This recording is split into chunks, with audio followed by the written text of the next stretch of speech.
na isa kang aso, isa kang bulldog, isa kang pitbull.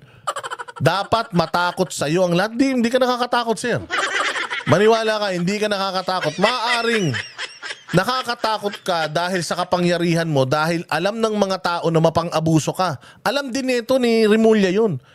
Pero ikaw, nakakatakot lang yung mukha mo. Pero harap-harapan, hindi naman kami natatakot sa'yo. Pero ang sinasabi dito ni Remulla, everyone should be afraid. Bakit? Hindi ka naman nakakatakot as a person. Everyone should be afraid of you because meron ka ng masamang ugali, meron ka pang kapangyarihan. Ano yun? Napakasamang recipe nun pag pinagsama mo yung dalawa na yun. Pangit na ugali, demonyo, lagyan mo ng kapangyarihan, gawin mong legal. Yun ang nakakatakot. Pero ikaw as a person, hindi ka nakakatakot. Strip mo lahat ng ano mo. I-strip mo lahat ng mga meron ka ngayon. You're just a normal person. Kapag nilagyan mo yung isang leader ng gang sa Bilibid, nilagyan mo ng damit ng pulis, wala na silang pinagkaiba ni Torre. Ang pagkakaiba na lang ni General Torre doon sa mga nasa Bilibid, sila na ordinary yung suot. Si Torre, may mga bitu-bituin dito. Yun lang yung diferensya. But if you remove yung uniform, si General Torre is no different than yung mga kriminal dun sa Bilibid. Oo, masyado yung iniisip yung mga bagay-bagay. Oo, kalma lang, kalma lang. At ano ba mga pag-uusapan natin ngayon? Siyempre, pag-uusapan natin yung mga issue sa bayan natin, mga hindi natin na reaction on this past few days. Oo, at basta wag lang tayo masyadong seryoso, baka atakihin kayo sa puso. At syempre, pasasakitin na naman natin ang ulo at tayo balong-balunan, kasukasuan ng lahat ng mga kawatan, kriminal, demonyo Santanas, Judas, Barabas, Hestas, mga manloloko, mambubudol, mga sinungaling, mga magnanakaw, mga kurakot, lahat yan ay ating babanatan. So, mga bossing, dito naman tayo tumungo sa sa bagong talagang bagong talagang hepe ng pulis na tuwang-tuwa yung mga kababayan nating mga loyalista nga. Kasi may sinabi si Basti Duterte sa kanya. Sabi ni Basti Duterte kay General Torre na yun nga, tinalunan yung hierarchy. And aside from tinalunan yung hierarchy, he's highly controversial. Tapos naging naging general siya.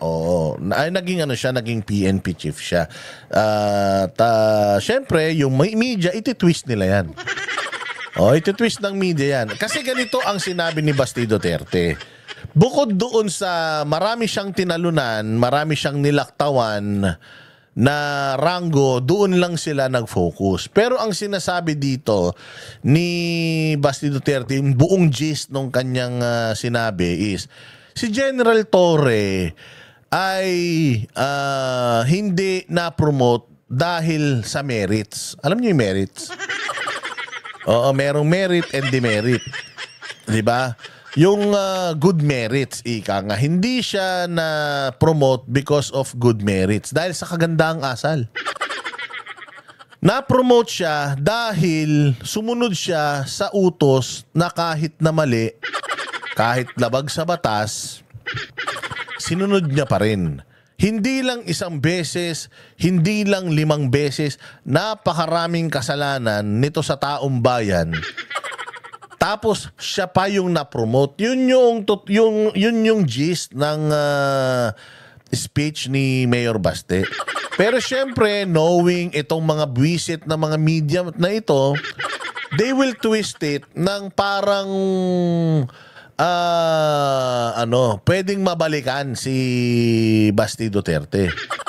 Pakinggan muna natin yung sagot ni General Torre dito sa tanong nitong chismosa na media na ito na hindi naman niya kinumpleto yung ibig sabihin ni Basti Duterte. Again, ang sinabi ni Basti Duterte, maraming nilagtawan si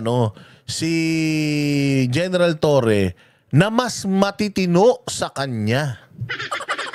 Na ang track record walang bahid ng kahayupan. Pero siya, 1-star general, naging 2-star general, naging 4-star general. Pag tiningnan mo yung record niya, puros kabulastugan. Kaya nga sabi ko sa inyo, ito mga putang inang mga media na ito, salot sa lipunan tong mga to. Kung may rason, ba't nag-aaway-away yung mga nasa gobyerno? Dahil dito sa pagmi-misquote netong mga hayop na ito naman mga sagot ng sagot na ito, hindi naman hinahanapan ng facts itong mga punyetang reporter na ito. Di ba? Chismosa lang ang dating. Sinabi niya na, may mga nilagtawan daw kayo. Kami rin naman sinasabi namin na hindi lang naman si General Torre yung may mga nilaktawan. Si General Bato may nilagtawan din naman. Pero si General Bato walang kaso, malinis ang kanyang track record. Same goes with yung mga nilagtawan neto ni General Torre. Okay lang na lumagtaw si General Torre doon sa mga sa mga PMAers na nakapila para maging PNP chief. Okay lang na lumagtaw Ang tanong, mas malinis ba si General Torre doon sa mga nilagtawan niya? Kayo na ang bahalang sumagot. Ito yung reply ni Torre na proud siya. Alam naman natin planted Ito yung planted na question na para lang mapahiya si Mayor Baste. Pero hindi Hindi yun ang ibig sabihin ni Baste. Ituloy natin. Other issues. Naglabas po kasi ng statement si Mayor Baste Duterte saying na 3 ranggo ang tinalunan ninyo because it's not a merit-based promotion, and he even called you an attack dog. What do you want to tell Mayor Baste? He quote you as an attack dog. At hindi merit-based. Merit which is positive. Kasi pag demerit, masama. So ang sinasabi dito nung reporter, nilaktawan mo yung yung ilang mga general at hindi pinagbasihan yung track record mo. Kasi isa kang aso isa kang attack dog. Kumbaga, meron kang amo, which is dapat ang amo mo ay hindi si Pangulong Marcos. Dapat ang amo mo, yung mga Pilipino, yung konstitusyon. Yun ang amo mo. To serve and protect the interest of the Filipino. Hindi yung interest ni Bongbong.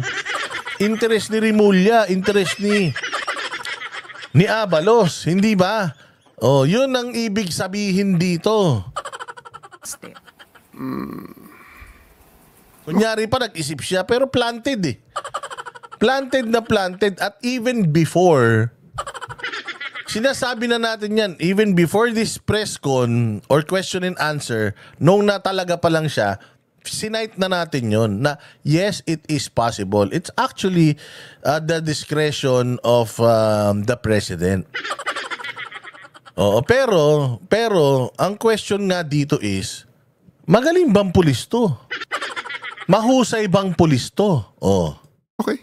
I just respect his decision, and I respect his opinion. And rewind lang ng konti sa termino naman ng tatay niya kung sino unang chief PNP. Okay?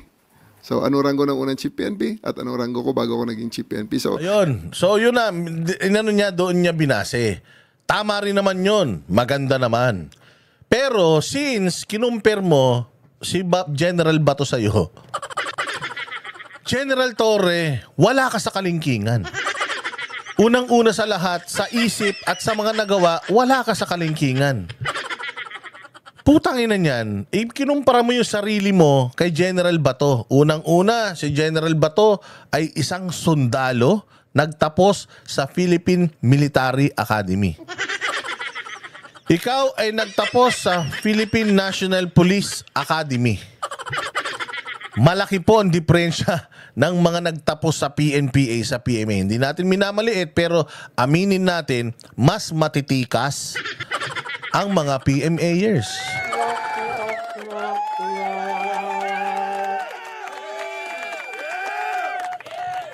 Si General Bato, noong siya ay nagtapos at noong siya ay na-deploy, hindi yan na-deploy dito sa Metro Manila. He was deployed sa Visayas, Mindanao. Kung saan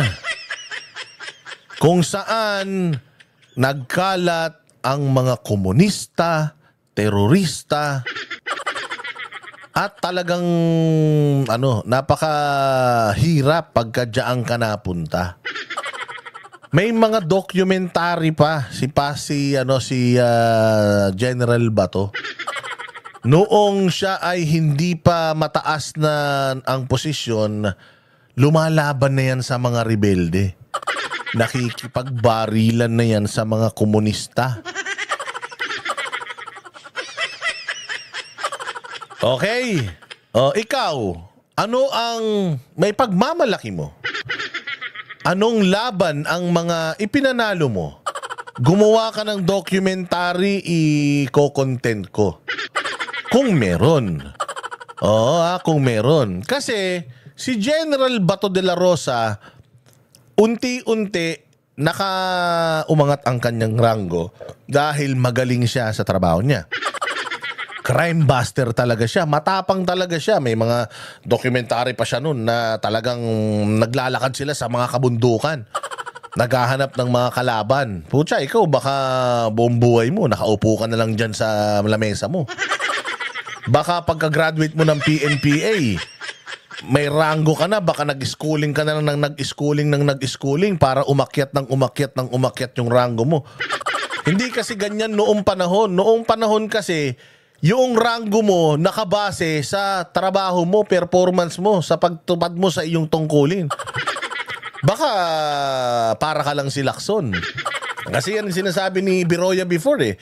Si Lacson daw, all his life as a policeman, he spent it sa lamesa. Hindi daw siya nakikipagbakbakan sa totoong laban, which is sa kalsada. Wala daw siyang ganung experience. Baka ikaw ganyan din. Pero kung hindi, di gumawa ka ng documentary kung anong karira mo, highlights mo. Para alam natin kasi hindi ka talaga namin kilala eh. Nakilala ka na lang namin, Tore, noong nagbinalasubas ka diyan sa QCPD. Noong naging tarantado kang general diyan sa Coronel pa lang yata, diyan sa QCPD kung saan naging partisan ka.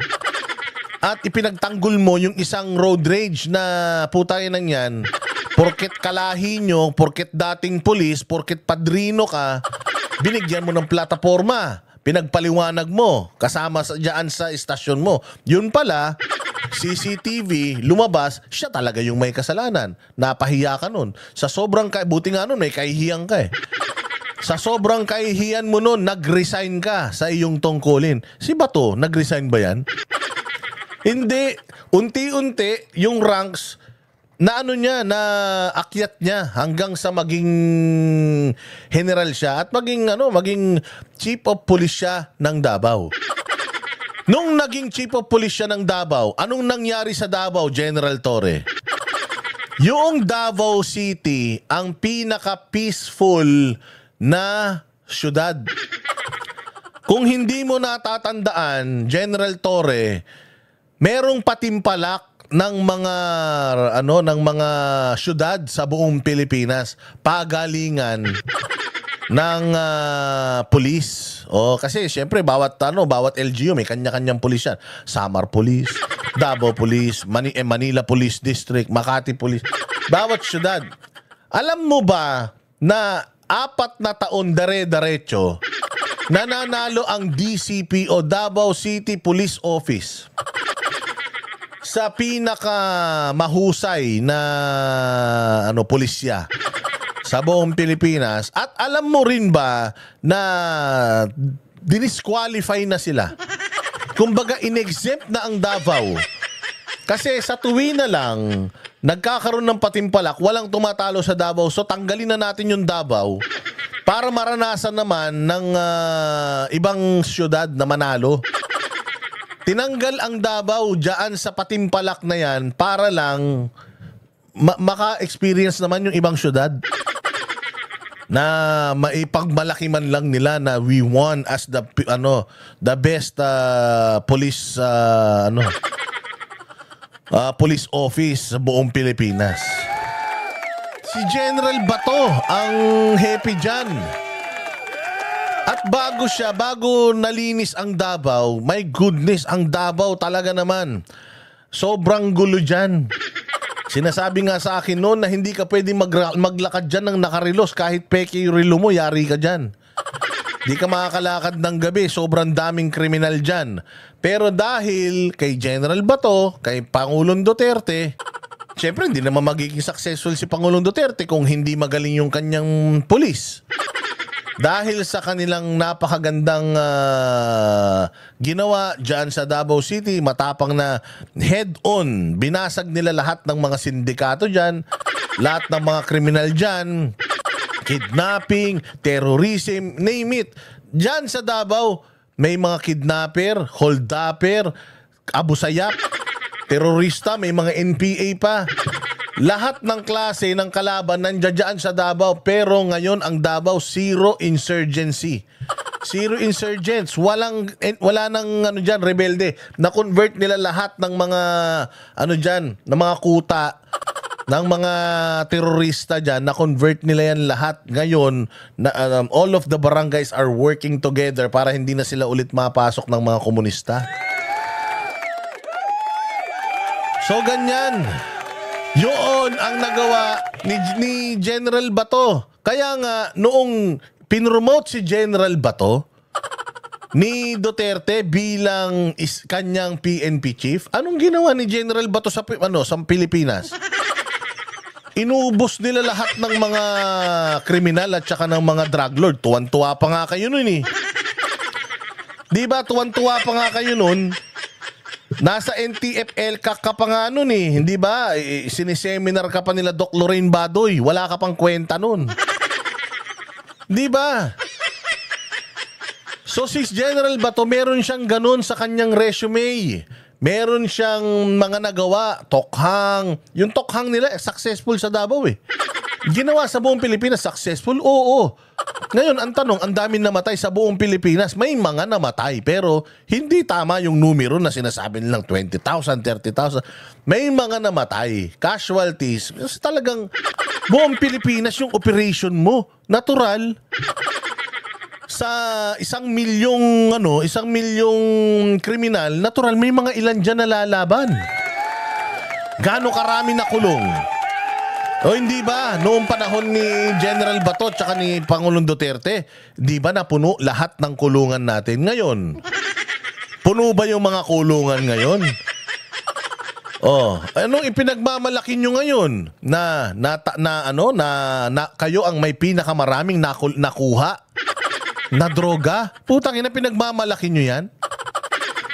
Gaano karami yung nakuha ninyo? Imagine nyo yung umiikot ngayon, yung nagsisirculate ngayon na hindi nyo nahuhuli. Gaano karami yun? Mas marami po yung nagsisirculate kesa dun sa nahuli nyo. Mantakin nyo, tonelada yung nahuli nyo. Pero wala kayo kahit isang drug lord na na-convict or na at least man lang na-demanda dahil dyan sa mga nakuha nyong drugs. Proud kayo dun? Samantalang nung panahon ni Pangulong Duterte, senador pa yung isa. Di ba, senador pa yung isa na drug queen daw. O, di ba, nakulong yun? Nakalaya na lang ngayon eh. Pero ang daming mga drug lords noon na may mga mayor pa nga, nagsitakbuhan. Anak ng mayor, nagsialisan ng Pilipinas. Mga general, nagsitakasan. Bakit? Kasi nga, takot sila. Magaling yung tandem nung dalawa. Eh, ikaw, anong track record mo? Simulan natin sa QCPD doon sa pagre-resign mo. Matapos ka mag-resign, napunta ka sa parting Samar. Katbalogan ba yan? O anong nangyari sa'yo doon? Persona non grata ka doon. O, persona non grata ka doon, sir. Ayaw sa'yo ng mga tao doon. Ang rason, partisan. Oo, partisan politics. Nagpapagamit ka sa mga politiko. Dapat patas ang pulis, pero ikaw hindi. Nakapanig ka kung sino ang... Ewan ko kung bakit ka nakapanig kung kanino. Is it safe to assume na mas busog ka doon kaysa sa isa, ganon? O, pagkatapos niyan, dinala ka sa Davao City. Anong ginawa mo? Oh, ni-raid ninyo yung Kingdom of Jesus Christ nang walang pakundangan. Ni-raid ninyo yung Kingdom of Jesus Christ, mali-mali yung proseso, sistema nyo. Yung inyong warrant of arrest, ibang tao. Yung inyong, wala kayong search warrant, naghukay ka pa doon kung di ka ba naman tanga. May namatay pa, may kahayupan kayong ginawa doon, mga kabataan hindi makapag-aral, mga taong simbahan hindi makapagsimba, kinurdunan nyo lahat. Tama ba yun? Doon ka nakilala, anong maganda ron sa ginawa mo na yun? Di ba? Ganun ka kasatanas na kahit ikaw ay membro ng isang malaking simbahan, ikaw ay nanghahayop ng simbahan. Ginawa ba ni Bato yan? Meron bang kinurdunan si Bato na simbahan? Meron ba siyang sinervan ng warrant of arrest na hindi para sa kanya? Meron ba siyang kinubkob na isang lugar na 16 na araw sila nanirahan doon? Nanira ng mga gamit, di ba? Nakita nyo ba yung helicopter na nasira yung solar panel? Nabayaran nyo na ba yon? Nakita nyo yung mga pinagkakakarnap nila? Karnap yun, yung mga sasakyan na pinagkukuha nila hanggang ngayon di pa nababalik sa Kingdom of Jesus Christ. Karnap yun. It's against the will of the owners. Kinuha nila yung mga sasakyan. Hindi ba? O, so ano tawag doon? Karnaping. Ayaw nung may-ari, kinuha mo. Di naman sa'yo, tinangay mo. Anong tawag doon? Karnaping. So karnaper pa to. Land grabber na, karnaper pa. O, tapos ano pa? Kidnapper pa. O, paano mo nasabing kidnapper, Boss Dada? Anong ginawa niya kay Pangulong Duterte? Pinakamagaling na Pangulo ng Pilipinas, pinrioritize ang mga pulis, tumaas ang pensyon at ang mga ang sweldo ng mga pulis dahil kay Pangulong Duterte. Anong ginawa ng hayop? Kahit mali yung utos, kahit labag sa batas, kahit walang warrant of arrest, kahit hindi pa humaharap si Pangulong Duterte sa proper judicial authority, ipinaliliwanag naman sa kanya, tinuloy pa rin niya yung masamang balak nila. Yan ang track record mo, tapos magmamalaki ka, didikit mo yung si General Bato sa'yo, malayong malayo. Isa kang bulok na durian. Ikukumpara mo sa isang mansanas na pulang-pula.